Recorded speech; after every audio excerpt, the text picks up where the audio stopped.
Namimiligro raw na mabura ang kaisa-isang bird sanctuary sa Metro Manila dahil sa reclamation project sa coastal area sa Parañaque. Kay Imson, ibalita mo.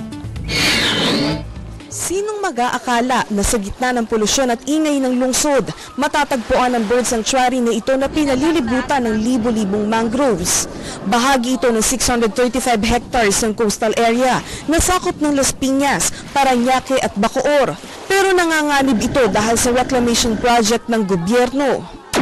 This is the only remaining coastline in Metro Manila. This is the only mangrove area in Metro Manila. This is the only bird sanctuary in Metro Manila.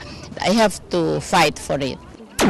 Naghain na sa Korte Suprema ang mahigit 300,000 residente ng Las Piñas ng writ of kalikasan para sa temporary protection order sa coastal area.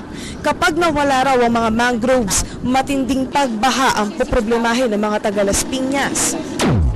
I worked 10 years cleaning a river so that we will not be flooded. I will not throw away the 10 years of my life just like that.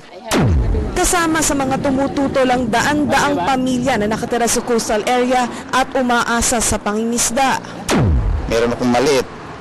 Saan ako makukuha ng kabuhayan niya na para maitawid ko yan sila katulad ng biron sa pagkain.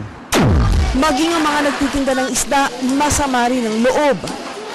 Napakahirap pong tanggapin ko, mawawala po ito. Dahil wala po kami mapupuntahang iba. Hindi namin alam kung saan kami lilipat ng hanap buhay. Dagdag pa nila, sakaling bigyan man sila ng lugar na malilipatan, problema naman nila kung saan sila hahanap ng kanilang kabuhayan. Kay Imson, News 5.